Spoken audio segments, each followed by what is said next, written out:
Bonsoir à tous, mesdames et messieurs, bienvenue à cette édition de dimanche sur les antennes de Numérica Télévision. C'était l'euphorie hier dans toute la République démocratique du Congo. Kinshasa a vécu une ambiance toute particulière à l'annonce des résultats de l'examen d'État édition 2017, 2017 et vous le savez, le Kasaï, les élèves du Kasaï n'ont pas participé à cette épreuve d'examen d'État. Le ministre de l'EPSP, Gaston Moussemena, annonce la session de rattrapage pour le du 18 au 21 juillet, des examens qui seront organisés dans les zones un peu plus sécurisées dans le Kasaï. Gaston Moussemena est revenu à insister sur le caractère sacré et obligatoire de l'éducation.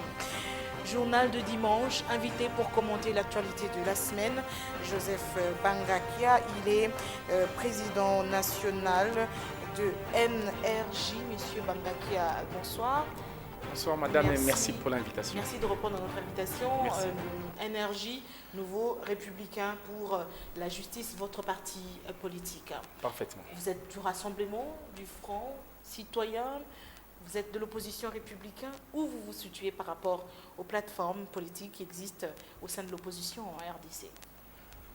Vous savez, il n'y a pas que les plateformes politiques, il y a aussi des majorités d'idées.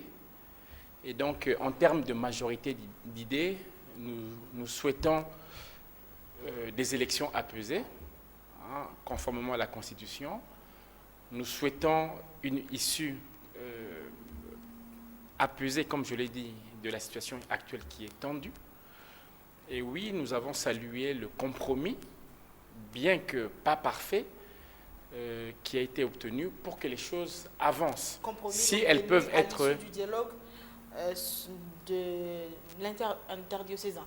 Oui, nous avons milité, vous savez, nous nous sommes battus, nous sommes descendus dans la rue pour obtenir ce dialogue de la SENCO.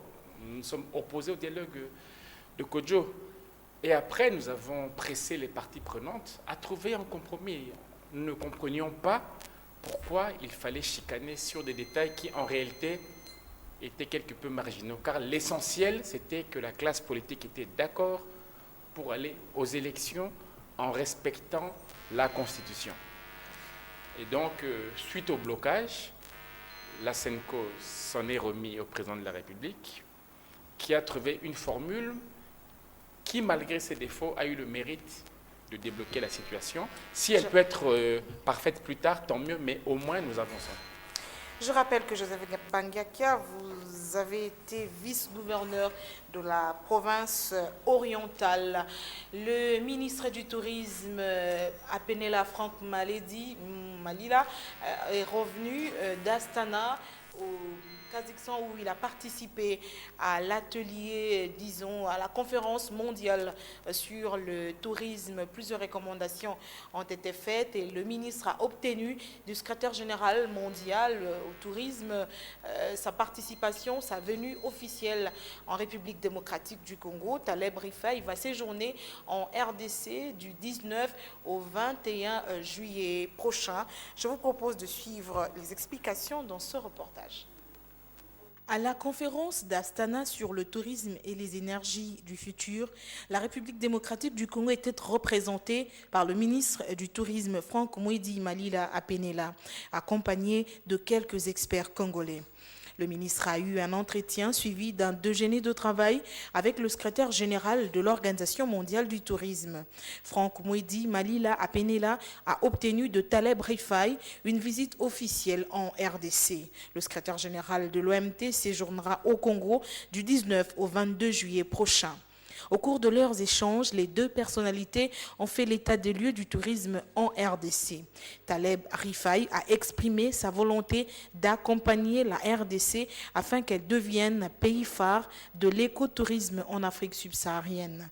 Le secrétaire général de l'OMT a salué quelques options levées par le ministère du Tourisme congolais, notamment dans l'utilisation des nouvelles technologies de l'information et de la communication, parce qu'elle influe sur les choix des destinations du touriste, le contrôle du secteur, l'activité touristique, son efficacité et sa rentabilité.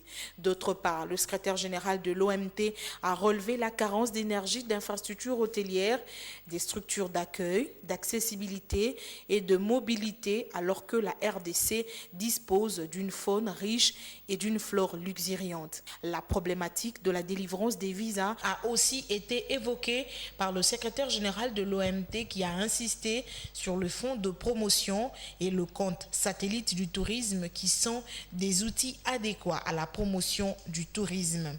S'agissant du développement du tourisme congolais, le ministre Franck Mouedi Apenela a indiqué au secrétaire général de l'OMT que le tourisme congolais doit être triptyque: écotourisme, énergie, développement, qui va engendrer un tourisme responsable. Le secrétaire général de l'OMT, auprès de qui le ministre du Tourisme a introduit le plan d'action du ministère du Tourisme dont la loi cadre sur le tourisme, soutient que la RDC doit avoir une identité spécifique, le tourisme étant vecteur du développement et de la paix. Joseph Bangakia, nous sommes dimanche. C'est en principe aujourd'hui que dans les différentes paroisses de l'Église catholique à travers toute la République, que le message de sensibilisation devrait être lancé, donné. Entre-temps, lors de la messe, lors des célébrations eucharistiques de ce dimanche, il n'en a pas été le cas. Est-ce que c'est le résultat de l'entretien entre le président de la République, Joseph Kabila, et le président de la SENCO, Marcel Outembi, le 5 juillet dernier, dans la province de la Chopo, disons à Kisangani?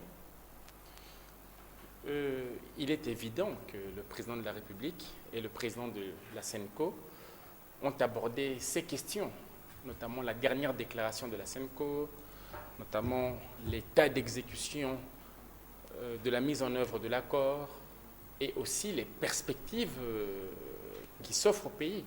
Parce qu'ils ont parlé élections oui, entre eux. Et donc, étant donné que cela a été annoncé, ce message de sensibilisation, et que cela n'est pas passé, on en déduit clairement que les autorités, l'autorité de la République et l'Église discutent, et tant mieux, parce que vous savez, il ne faut surtout pas que l'on installe un climat d'hostilité entre la République et l'Église. Et les acteurs politiques qui s'engouffrent dans ce chemin font une erreur monumentale. Et donc, je salue le président, il a très bien fait. C'est le mérite. C'est responsable de la part du président de la République. C'est vraiment responsable. Pour atténuer le choc, pour éviter le pire. C'est vraiment responsable. Pour éviter que la situation ne s'empire. C'est vraiment responsable. Et j'ai cru apprendre que le Premier ministre Tshibala ferait aussi une démarche pareille, que les évêques se rencontreraient à Kinshasa pour renouer le dialogue avec l'État. Vous savez, l'Église est 2 fois millénaire. Dans aucun pays au monde, je n'ai vu, même pas dans les pays les plus totalitaires, l'Église appelée à l'insurrection. Même pas en Union soviétique, nulle part. L'Église défend des valeurs qui sont au-delà du temporel. Nous devons nous y faire. Il faut s'y faire. Il faut accepter qu'il y a des autorités morales qui nous rappellent sur des principes et qui, en vérité, nous poussent à mieux faire, tout simplement. Maintenant qu'on va évoquer la question tout à l'heure, mais est-ce que l'Église catholique, la SENCO, savait la possibilité ou l'impossibilité de ne pas organiser des élections en 2017? Parce que la SENCO est de la médiation lors des discussions du centre interdiocésain. Est-ce que les évêques savaient? Mais pourquoi les évêques, alors, s'ils savaient, insister sur la tenue des élections cette année? Pourquoi il y a eu cette pression? Et aujourd'hui, on va s'acheminer officiellement peut-être pour le report des élections cette année. Vous savez, l'organisation des élections requiert plusieurs paramètres. Il y a des paramètres techniques, il y a des paramètres politiques. Sur les paramètres techniques, certains paramètres se sont emmêlés à une situation sécuritaire délicate, difficile, notamment au Kasaï. On ne peut pas le nier.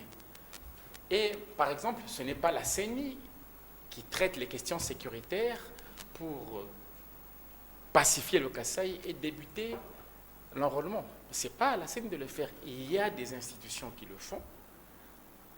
Et c'est vrai que les questions de sécurité, elles sont très volatiles. Ce n'est pas facile. Vous voyez ce qui se passe même dans les pays très industrialisés. D'une certaine manière, l'Église savait. Donc, et la CENI a toujours été constante. La probabilité de la non-tenue. La CENI a toujours... savait. Je suis ce que dit le président de la CENI depuis toujours, avant le dialogue de l'Union africaine, au dialogue de la CENCO. Le président de la CENI dit toujours que 3 scrutins le même jour, il faut que ça se passe en 2018. Il a toujours dit cela. Et lorsque je vois l'incise qui est dans l'accord de la CENCO, qui prévoit un report en 2018, moyennant une concertation, non, mais pas 3 mois, avant la fin de l'année, au cas où ce n'est pas possible de tenir les élections, le CENSA, qui doit rapidement être mis en place, il faut le mettre en place. La CENI et le gouvernement évaluent la question, élèvent l'option. Cela, les évêques le savaient parce que c'est dans l'accord. Les leaders de l'opposition le savaient. J'ai entendu une fois Félix Tshisekedi le dire dans une émission sur une chaîne de radio concurrente. Les cadres de la majorité le savaient. Ce qui compte, c'est maintenant, d'accord, pas en 2017, mais quand en 2018. On en parle tout à l'heure. Les élèves finalistes, je le disais à l'ouverture de cette édition du secondaire dans le Kasaï central, passeront leur session spéciale de rattrapage à l'examen d'État du 18 au 21 juillet prochain. Ils seront préalablement réunis dans des zones sécurisées. Déclaration du ministre de l'enseignement primaire et secondaire et professionnel, Gaston Moussemena, qui insistait à l'occasion sur le caractère sacré et obligatoire de l'éducation et de l'enseignement. On va prendre, avant la rétrospective, le sport. Après plusieurs reports émaillés de rebondissements, le comité olympique congolais a finalement tenu vendredi son assemblée générale élective. Amos Mbayo a été réélu, battant son challenger, le plus immédiat, Alain Badiachile, fin donc du long feuilleton qui a vu les spécialistes s'opposer sur la gestion du comité sortant qui était dirigé par le même Amos Mbayo. Sport encore, sachez qu'en football féminin, le club louchois de Bafana Bafana a remporté cet après-midi la Coupe du Congo en battant SMP, Bikira également de Lubumbashi sur le score sans appel de 3-0. Nous y reviendrons dans nos prochaines éditions d'information. À présent, un retour rétrospective sur les événements marquants de la semaine dans une sélection de Mouine Mouroupfel et Carlos Pacassa au montage. La nouvelle en a surpris plus d'un dans l'opinion. Annoncé le week-end, la première réunion des candidats du Conseil national de suivi de l'accord du 31 décembre s'est ouverte lundi au Palais du Peuple. La surprise exprimée portait sur le fait qu'elle devait être présidée par les présidents de l'Assemblée nationale et du Sénat. L'aile limitée du Rassemblement de l'opposition et l'Union pour la nation congolaise ont tout naturellement décliné l'invitation. En l'absence de l'un des 2 coprésidents de la séance, en la personne du président du Sénat, la rencontre est rétrogradée au rang de simple réunion de prise de contact entre candidats au Conseil national de suivi de l'accord en attente du retour de Léo Kengo Adondo. Ils sont tous présents, du moins ceux du rassemblement El Kasavubu piloté par un Olengankoi triomphant sur son petit nuage. Il s'agit d'un mandat conjoint que nous devons exercer ensemble, le président du Sénat et moi-même. Et donc, cette première réunion sera convoquée incessamment lorsque le président du Sénat retournera au pays. parce que pour le moment, il n'est pas sur le territoire national. Cependant, j'ai invité tous les délégués au CENSA pour une réunion, une prise de contact, afin qu'ils soient briefés sur la teneur de la correspondance du président de la République, sur les différents noms présentés par les différentes composantes. Et nous avons aussi échangé sur la façon dont ils vont procéder. L'objectif essentiel, au-delà de la paix et de l'unité nationale, c'est organiser les élections dans un délai responsable, pas dans un délai populiste. Mais les choses ne sont pas aussi simples. Pendant que le rassemblement Limete Boudeur parle d'un non-événement, Corneille Moulumba, des pionniers de l'UDPS, évoque pour sa part des préalables qui n'ont pas été tenus. Pour que ça soit, il faut une loi organique. Cette loi n'a pas été adoptée par le Parlement. Alors je ne sais pas dans quel cadre il se situe. Puisqu'il n'y a pas encore de loi organique, alors on va faire quoi? Parce que c'est la loi qui est censée organiser cette affaire-là. Alors c'est informel. On est dans l'informel là. Ce n'est pas la parole du chef de l'État qui a force de loi. Nous ne sommes plus sur le MPR, parti-État. Et par conséquent, il faut une loi. Tant que la loi n'a pas été adoptée, est informelle. Alors, dans les conditions actuelles, le CENSA va se réunir avec la CENI et le gouvernement sur base de quelle loi, dans quel cadre? Vous comprenez? Je ne sais pas comment on va agir là. À l'Union pour la nation congolaise, l'on ne nuance pas non plus. Le président Vital Kamerhe n'a jamais été l'homme séduit par des postes. Pour nous, ce sont les principes. Et nous disons, au 31 décembre, il doit y avoir élection. Que ce soit nous ou quelqu'un d'autre comme président du CENSA, nous pensons que les élections, c'est ce qui attendent le peuple congolais. Je retiens une phrase de l'interview du président de l'Assemblée nationale. Il faut qu'il y ait des élections, mais des élections dans un délai responsable et non un délai populiste. Vous êtes d'accord avec Aubin Minakou? Oui, je suis d'accord. Et pour cela, c'est vrai qu'il faut terminer l'enrôlement et c'est vrai qu'il faut publier un calendrier électoral qui prenne en compte toutes les contraintes possibles, un temps pas populiste, mais un temps pas aussi... Un temps raisonnable, ça veut dire un temps raisonnable. Le temps responsable ne veut pas dire... allez, 2020, parce qu'il y en a qui parlent, il y a déjà des analyses qui parlent d'une élection ou des élections à organiser après 2019. Ça veut dire que 2020 pour des élections transparentes, crédibles, apaisées, qui n'appellent pas contestation.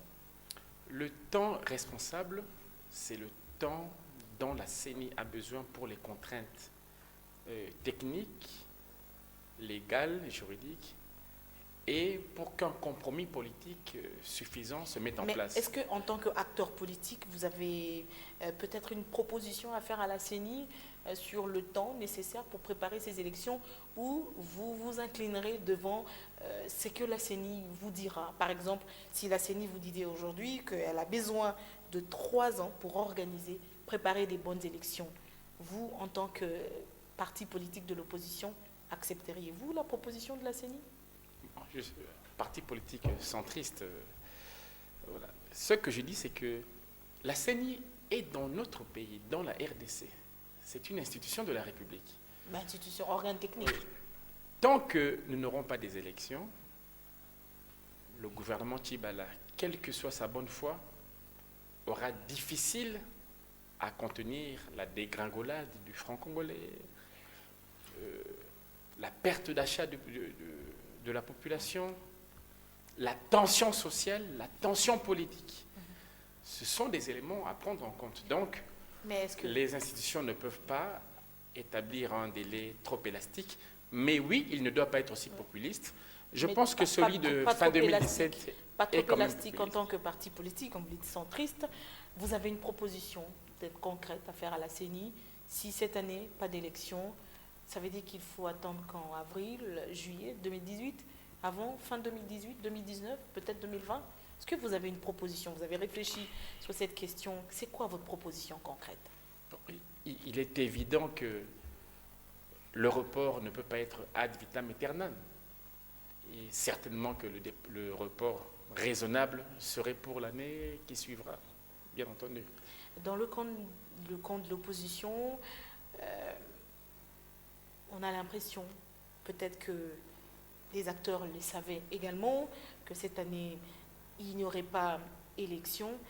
Est-ce que c'est un problème de stratégie pour contraindre la CENI et le gouvernement à financer ces élections ou il fallait quand même que ça arrive? Il y a un accord Parce que cadre. là, ça ne fait pas du tout, ce n'est pas du tout effet surprise, puisque le président de la CENI qui s'est entretenu avec la francophonie, il a déclaré lors de l'entretien que c'était difficile, voire même impossible cette année, la tenue des élections, et ça ne fait l'objet d'aucune surprise. Mais ce n'est pas une surprise. La CENI travaille avec des experts de la francophonie des Nations Unies. C'est un travail qui est transparent. Au niveau de la communauté internationale, ils ne sont pas surpris. Au niveau national, l'accord de la CENCO était informé de cette forte probabilité. Et une disposition a été glissée pour permettre ce report sans problème. C'est-à-dire que la classe politique, l'Église catholique, les institutions de la République et la communauté internationale étaient bien informés, ce n'est pas une surprise. Et dans ce cas, la question du soulèvement n'a pas son sens d'être. Non, mais il ne faut surtout pas de soulèvement. Il ne faut pas appeler au soulèvement, il ne faut pas appeler à la guerre. Il faut se mobiliser, bien sûr. Le gouvernement ne peut pas voir d'un mauvais œil une population éveillée, mobilisée. Mais il ne faut pas franchir la ligne rouge. Le pays, il est fragile. Il est très fragile. Et donc, nous devons prendre soin de notre beau pays. Nous aurons des élections. Nous devons garder cette dynamique, cette mobilisation. Il y aura des élections. On ne peut pas rester dans un pays sans élections pendant autant d'années. Il y aura des élections. Mardi, opération gratuite des enfants atteints d'hydrocéphalie et de déformation congénitale de la colonne vertébrale aux cliniques Ngaliema. Une initiative de l'ONG Winner et les cliniques Rafa avec le soutien de la première dame, Marie-Olive Lembe Kabila. Détail important cependant, Marie-Olive Lembe Kabila. Les opérations débutées le mardi et achevées vendredi dernier étaient gratuites. 40 patients au total étaient attendus, dont 8 ont été opérés dans la seule journée de mardi. L'hydrocéphalie se traduit par une accumulation de liquide céphalo-rachidien à l'intérieur des cavités du cerveau. Elle est due à une mauvaise circulation ou à une absorption déficiente de ce liquide par le canal rachidien. Chez l'adulte comme chez l'enfant, l'hydrocéphalie est secondaire et résulte d'un obstacle à l'écoulement du liquide céphalo-rachidien. La spina bifida est en revanche un développement incomplet de la colonne vertébrale qui survient avant la naissance. Dans l'un comme dans l'autre cas, l'importance de la consultation prénatale n'est plus à démontrer. Maman, naza na leçon ya kopesa bino te, mais na lopoto balobaka savoir c'est pouvoir. Soki moto oza informé te, soki moto oyebi likambo te, okoki na yo kokufa na ignorance. Kokima te ke non consultation eza bakosenga ngo bambongo ebele. Ntango mutu ozwi responsabilité wana ya kokoma mama, il faut koyebaka kosala sacrifice. Ce sont des maladies comme toute autre maladie liées seulement à un problème de parents qui ne vont pas faire leur consultation prénatale, des mamans qui ne s'alimentent pas bien, et c'est tout ça qui est à l'origine. Et maintenant, nous avons la solution avec tous les Congolais et avec la solidarité congolaise, avec Maman Olive qui est la marraine qui soutient cette solidarité. Alors, Joseph Bangakia, on revient sur cette question du Sensa et cette réunion préparatoire. Léon Kengo-Adondo, absent du pays, finalement l'opposition limitée qui boude et beaucoup de réactions pour dire que Minakou n'avait pas qualité d'appeler les délégués, les participants pour finalement amorcer cette question du Conseil national de suivi de l'accord. Quel est votre point de vue? Sur le Conseil national de suivi de l'accord, le rassemblement dirigé par Félix Tshisekedi et Pierre Lumbi a déjà levé une option. Ils ne participeront ni au CENSA, ni au gouvernement, et ils veulent que les élections soient organisées le plus longtemps possible. Ça, c'est leur position. Selon le secrétaire général, à condition qu'il y ait signature de l'arrangement particulier. Parce que pour le rassemblement est limité, la signature de l'arrangement particulier du Palais du Peuple n'en est pas une. Ce que moi j'ai suivi, cela effectivement est possible, ce que j'ai suivi, notamment avec des réunions avec le représentant du secrétaire général des Nations Unies, le rassemblement a décliné ses postes et se focalise sur les élections et la décrispation politique. Personnellement, je trouve que c'est une position intéressante parce que, personnellement, j'ai toujours considéré que le partage de pouvoir tel qu'on le fait en RDC, il serait optimal si c'était des majorités d'idées. On se dit comme... la politique de la chaise vide. Des majorités d'idées ou bien des majorités de gouvernement, comme en Allemagne, où les deux grands partis de l'opposition et le parti au pouvoir se décident d'être en coalition. Mais bon, on prend acte et effectivement c'est une attitude qui peut être intéressante parce que ce sont des gens qui regardent de l'extérieur, qui jouent le rôle de l'opposition. L'opposition est toujours utile en démocratie. Ça, c'est la première chose. Cela étant, puisque le rassemblement dirigé par Félix Tshisekedi n'est plus partie prenante, le rassemblement dirigé par Olenga Koyi devient le bénéficiaire du quota du rassemblement. Et donc, la présidence du CENSA revient logiquement. On ne va pas continuer encore à se battre. Donc, il va falloir mettre en place rapidement le CENSA parce que... Qui sera dirigé par Joseph Olenga Koyi. Il va falloir diriger, parler, évoquer cette question autour d'une table, notamment en présence du CENSA. Ça veut dire que la mise en place d'une CENSA on n'évoque même pas la question. On met en place, voilà, conformément à l'accord. L'accord est déjà là.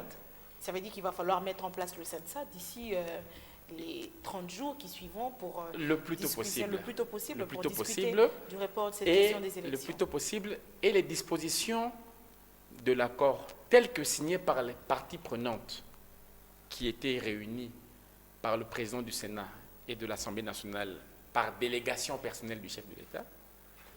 Eh bien, on continue cette logique. On ne va pas encore aller dans des discussions interminables. On n'a plus le temps, mes chers amis. Joseph Olenga Koyi, président du Conseil des sages du rassemblement, qui est signataire, préside le CENSA. Les autres postes, les autres quotas, chaque partie prenante a le sien. Il a déjà délégué ses envoyés. Et le CENSA s'est réuni. La loi sera votée plus tard car c'est ainsi stipulé dans l'accord. Et maintenant, au lieu que le président de la CENI déclare qu'il n'y aura pas élection car ce n'est pas possible, au lieu que le président du Rassemblement limité, Félix Tshisekedi, déclare que ce n'était pas prévu, c'était prévu qu'il y ait un report au cas où, au lieu que tel cadre de la majorité fasse cette déclaration, les institutions se réuniront, le CENSA, la CENI et le gouvernement. Et l'option définitive. Voilà, et toutes les choses rentrent dans l'ordre. Mercredi, le regroupement politique Alternance pour la République clôturait son atelier de 2 jours. Par-delà, la ritourne qui presse la Commission électorale nationale indépendante de publier le calendrier électoral ou la tenue des élections dans le temps. La RS s'inscrit en faux contre l'accusation de la double nationalité de Moïse Katumbi Chapwe, dont la plateforme soutient la candidature à la présidence de la République, balayant à l'occasion la condamnation de leur leader dans l'affaire des immeubles spoliés à Lubumbashi et même les poursuites engagées contre lui dans l'affaire dite de recrutement de mercenaires. Mercredi se clôturait l'atelier de 2 jours de la plateforme Alternance pour la République. À vrai dire, rien de bien nouveau au compte-rendu, sinon la fixation quasi fétichiste sur l'organisation des élections au 31 décembre 2017, les pressions sur la commission électorale sommée de publier au plus vite un calendrier électoral, à la justice d'abandonner les poursuites engagées contre leurs champions dans les dossiers qui le tiennent éloigné du pays. On l'a compris, c'était l'occasion pour l'AR d'afficher l'indéfectible attachement de ses membres à la personne et à la candidature de Moïse Katumbi. Nous nous interrogeons pourquoi, alors qu'en 2006, avec moins de kits d'enrôlement, l'enrôlement avait pris moins de temps. Aujourd'hui, avec plus de 22 000 kits, nous prenons davantage de temps. Tout semble accréditer la thèse que la CENI travaille pour ne pas tenir les élections dans le délai. En ce qui concerne les non actifs, en particulier dans la zone du Kassai, nous en appelons à ce que la CENI démarre sans délai l'enrôlement dans cette zone afin que les élections ne puissent être retardées, et nous refusons au niveau de l'Alternance pour la République que le Kassai ne devienne l'arbre qui cache la forêt, le prétexte que certains utilisent pour dire, puisqu'on ne peut pas faire les élections sans le Kassai, et en ne faisant pas l'enrôlement dans le Kassai, on obtient ainsi le glissement du calendrier électoral. Alors pour l'Alternance pour la République, Joseph Bangakia, élection cette année. Pas d'excuses. Oui, c'est une posture politique, hein, dont l'objectif est d'obtenir les élections le plus tôt possible. C'est une pression politique. L'alternance était partie prenante au dialogue de la SENCO. Le président de l'alternance était signataire de l'accord de la Saint-Sylvestre qui prévoyait qu'en cas de force majeure, si ce n'est pas possible, la CENI, le CENSA et le gouvernement pourraient décider d'un report. C'est l'accord qu'ils ont signé et négocié. Il faut bien s'y plier. Ça veut dire qu'il s'agit simplement d'une question de mettre la pression sur la CENI et sur le gouvernement? Oui, c'est le jeu politique. Le jeu politique, c'est ainsi. Hein, donc il n'y a rien d'anormal. Mais il y a un accord qui a été signé, il faut le mettre en œuvre. Et il faut surtout que la CENI fasse tout son possible pour que les élections aient lieu le plus tôt possible. Jeudi, l'ambassade du Royaume-Uni annonce la tenue le 11 juillet prochain à Londres d'un sommet international sur la planification familiale en partenariat avec le Fonds des Nations Unies pour la population et la fondation Bill et Melinda Gates. Objectif, selon l'ambassadeur Graham Zebedee, encourager les gouvernements à opérer le choix le plus judicieux qui existe, celui de faire en sorte que les femmes et les filles puissent avoir accès aux méthodes modernes de planification familiale.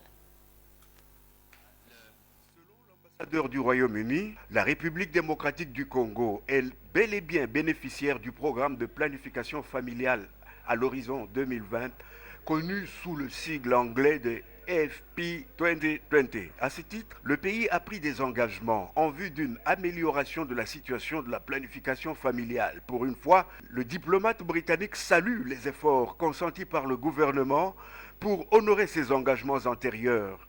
$1 million ont été déboursés en 2016 pour l'achat des contraceptifs et 2 autres milliards et demi ont été alloués dans le budget 2017 en faveur de la planification familiale. On apprend ainsi que 60% d'adolescentes dans les pays en développement et dont l'âge varie entre 15 et 19 ans sont sexuellement actives. Cependant, leurs besoins en contraceptifs ne sont pas satisfaits. Si rien n'est fait pour répondre à leurs besoins, elles risqueraient de se retrouver dans le même cycle de pauvreté que celui vécu par leurs parents, conclut l'ambassadeur Zebedee.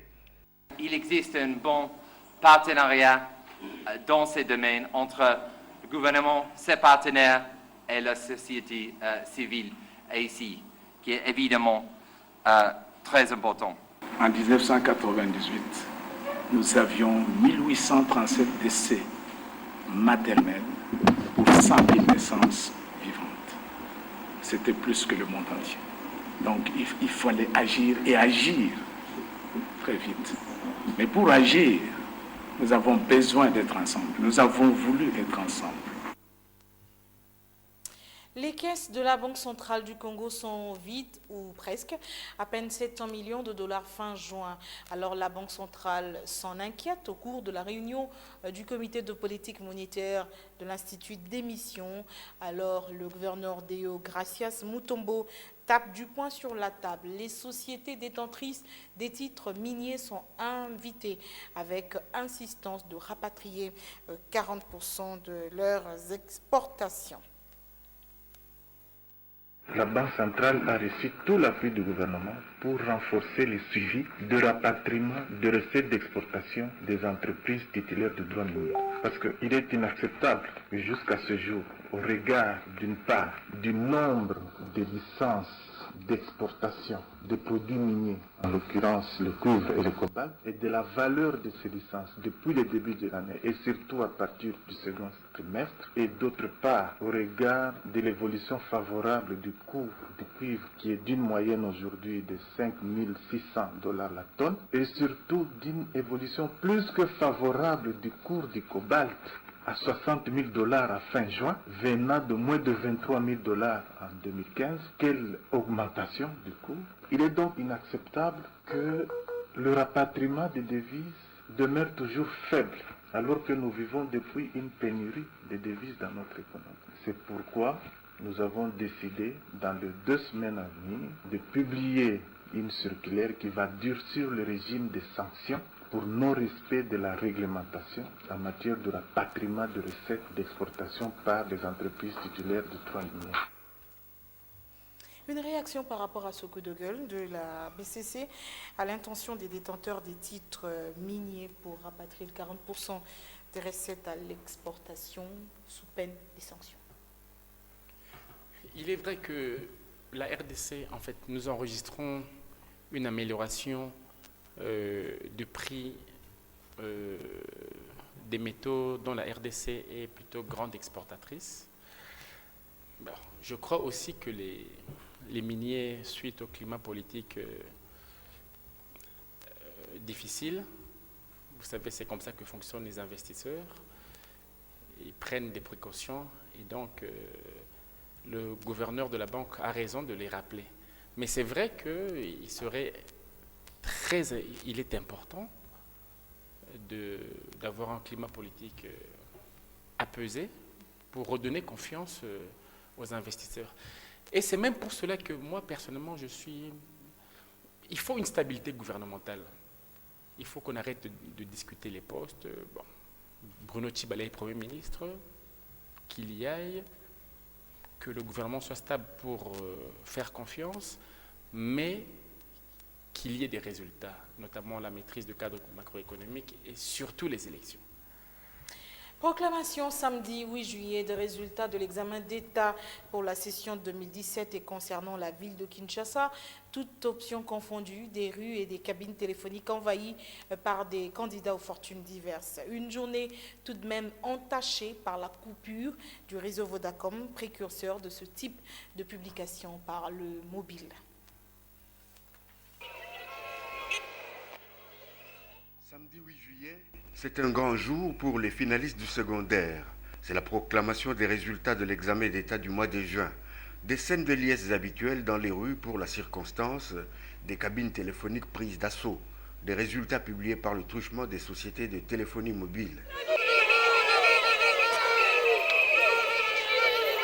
Non, je suis trop contente, vraiment trop contente. Je viens d'obtenir mon diplôme avec 68% et je suis vraiment trop contente. Pour moi, je peux dire seulement que non, je suis diplômé, je remercie mon Dieu seulement pour que je suis diplômé. J'ai fait 58%, j'étudie aussi au collège Prosper. Donc Dieu m'aide tellement. Donc je suis émue de compassion. Je ne sais pas quoi dire. Donc je suis vraiment heureuse. Dieu a fait sa grâce et puis j'ai fait quand même de bons pourcentages. J'ai ressenti du bien. Vu Je savais déjà que j'allais réussir. Vu que mon école, ça fait toujours 100%. J'ai bien travaillé mon examen. On nous a conseillé, on a prié aussi. Parce que sans Dieu, donc, c'est inutile. Pourtant, la joie ambiante est quelque peu perturbée par un fait inhabituel. Le leader de la publication des résultats par mobile est en panne. Le réseau Vodacom est coupé depuis plus de 12 heures, de quoi semer le désarroi dans les esprits de finalistes, mais aussi de nombreux utilisateurs des services offerts par l'opérateur, tel le transfert d'argent par M-Pesa, qui en prend un grand coup. Il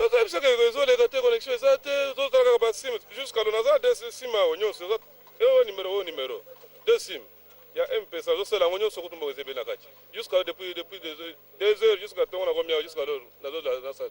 C'est pas normal. Quelque chose là que je sais pas jusqu'à l'heure on a vendu dans salaté mais bon on va la sim et bien là bon il y a bon ça qu'on a. Vous comprenez? Tu évites ça que il va ça une complication qui peut se bongo. Ba faire là lelo vous me bloquer ma bâtiment ya Vodacom. Ça tout donc tout est bloqué ba appel ba masalanga ba kilalanga ba tout ça bon ba faire ba na Vodacom. Voir même la raté bon belé. Le journal est bloqué.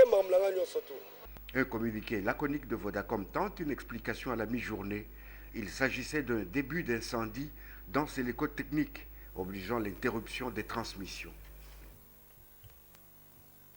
Joseph Bangakia, on va terminer avec vous. Après Addis Abeba, l'appui de l'Union africaine à la République démocratique du Congo, quel effet attendre concrètement? Relancer le dialogue, l'inévitable dialogue entre la RDC et ses partenaires, l'Union européenne, les partenaires bilatéraux majeurs, les États-Unis, le Canada, la Grande-Bretagne. Du côté de la Chine et de la Russie, ça va plutôt bien. Il ne faut pas s'isoler. Il faut relancer le dialogue. Il faut jeter des ponts. Et donc, ça passe aussi par un verbe moins haut, une posture plus conciliante, pour permettre de parler des questions de fond. C'est plutôt sur cela que la RDC doit rapidement s'engager, et j'espère qu'elle le fait déjà, car le monde tel qu'il est aujourd'hui, on ne peut pas être dans notre coin tel que nous le voulons. On avance avec les autres. Mais il faut aussi éviter l'impérialisme. L'impérialisme est aussi une réalité. Et il faut que les Congolais le sachent. L'Occident, il est clair qu'ils ont tiré leur prospérité de l'exploitation de la planète. Ils ne sont pas prêts de quitter cette position dominante. Ça, c'est clair. Il faut le savoir. Et donc, ce sont nos amis, mais ce sont des amis qui ne nous veulent pas seulement du bien, ils ont aussi leurs intérêts. Mais nous aussi, la meilleure manière de défendre nos intérêts, c'est d'être un État fort. Un État fort, c'est un État qui est sûr des valeurs universelles acceptées. C'est aussi notre intérêt. Une question sur le Kasaï, après le verdict condamnant 7 militaires. Est-ce qu'il faut s'attendre à... C'est une lueur d'espoir, vous le pensez, pour le retour à la normale de la situation dans le Kasaï? Ce qui s'est passé au Kasaï, c'est une tragédie que nous aurions pu éviter. Un conflit local coutumier, mal géré par les autorités compétentes, qui dégénère en conflit tribal, avec peut-être des connexions politiciennes, affairistes, et qui embrasent le centre de la RDC. Pourquoi ces autorités ne sont pas sanctionnées? Parce qu'il faut qu'il y ait partage de responsabilités au niveau de la chaîne de commandement. À un moment, effectivement, on ne peut pas se limiter à sanctionner quelques militaires qui ont été excessifs dans le rétablissement de l'ordre. C'est presque évident. Il faut à un moment que les autorités qui ont donné l'ordre s'expliquent et soient sanctionnées. c'est un processus, espérant il doit être mené à terme, et il faut que la RDC s'honore de bien le mener à terme, le processus. Pour éviter, vous voyez, le bras de fer qu'on a connu à Genève aurait pu être évité si notre justice militaire, qui plutôt avance bien, s'il y avait eu plus de diligence et si on était remonté un peu plus haut.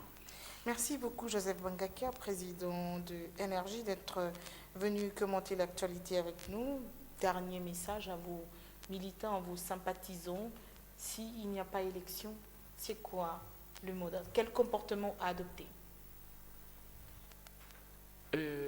Notre parti soutient l'accord de la Saint-Sylvestre qui a prévu ce cas de figure, qui dispose qu'en cas de non-élection en 2017, il faut que les institutions que sont le CNSA, la CENI et le gouvernement se réunissent, évaluent et permettent à la CENI d'avancer une date qui, celle-là, devra être tenue. Et donc, il ne faut pas rester dans son coin et attendre que toutes les conditions, les contraintes soient levées. Il faut y travailler. Il faut travailler à la sécurisation de l'espace national. Il faut travailler aux lois, à l'enrôlement, au consensus politique, c'est important. La mobilisation des citoyens, il ne faut pas en avoir peur. Les manifestations publiques sont prévues par la Constitution. Les autorités morales, SENCO, ECC, jouent leur rôle, mais il faut que l'État joue aussi le sien. L'État a des comptes à rendre, donc il doit jouer le sien, afin que rapidement, pour éviter les problèmes d'inflation, les problèmes de crise politique, de froid avec nos partenaires, il n'y a qu'une solution, des bonnes élections. Merci beaucoup. Ainsi se termine cette édition. Merci beaucoup de nous avoir suivis. Ce remerciement, c'est au nom de toute l'équipe rédactionnelle de Numérica Télévision. Merci aussi à vous qui nous suivez sur le bouquet CPLA TV, canal 98, disponible dans plusieurs pays à travers le monde. Je vous retrouve demain à 21h10 dans le cadre du magazine Noticias. Bonsoir et surtout, très bonne suite de programme sur Numérica TV.